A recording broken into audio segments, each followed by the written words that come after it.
Appropriate accessibility measures are crucial to the success of online learning.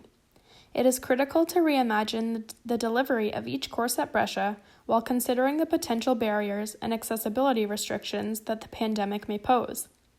This video will outline the Universal Design for Learning framework, the importance of assistive technology, and finally, the possibility of implementing a center at Brescia for students with disabilities.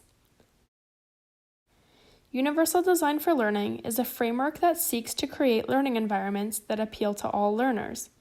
This model addresses foreseeable challenges at the initial design phase in order to increase accessibility for diverse student bodies. Offering students multiple means of representation, multiple means of engagement, and multiple means of expression will aid in the successful implementation of this framework.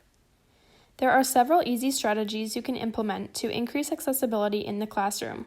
There are also many more in our detailed report for you to take a look at.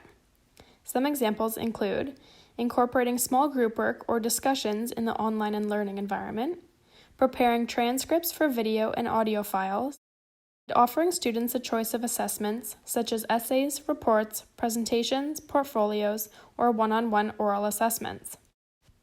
Embedding engagement materials such as exam questions into lecture slides and including weekly assignments to scaffold learning that are posted and due on a consistent day of the week.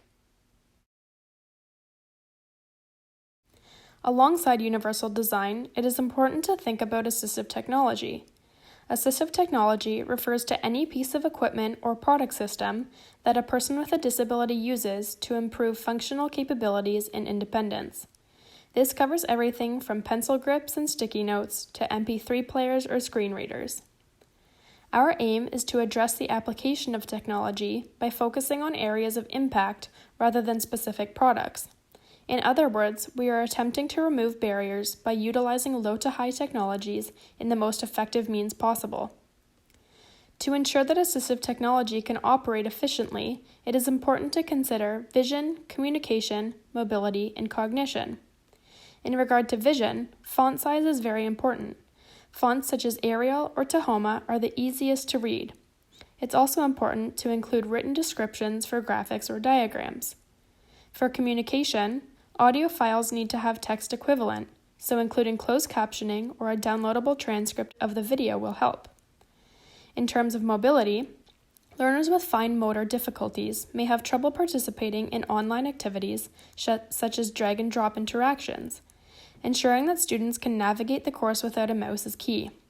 And lastly, for cognition, ensuring that navigation is clear will also aid in the successful implementation of assistive technology.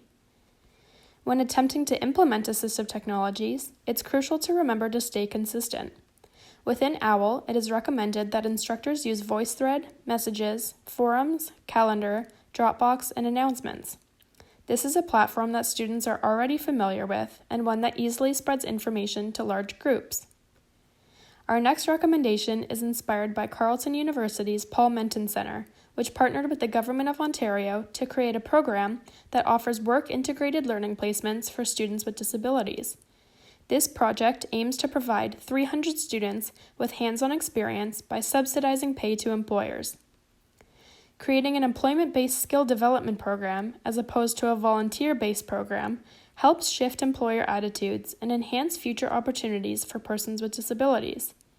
Since the skills acquired in voluntary positions are often skills that support, complement, and extend the work of paid staff, but are not the specific skills employers are seeking, they are less likely to lead employment in comparison to paid placements. Brescia should consider connecting with its community partners to discuss the possibility of forming such a center. This center could open doors for individuals with disabilities and thus provide Brescia with better means to nurture its students into bold leaders. We hope these recommendations have been useful to you and allow you to start brainstorming ways in which you can make your classrooms more accessible to all. We have also provided an accessibility checklist for you on our accompanying handout, which will act as a starting point to implementing an accessible learning environment for all students.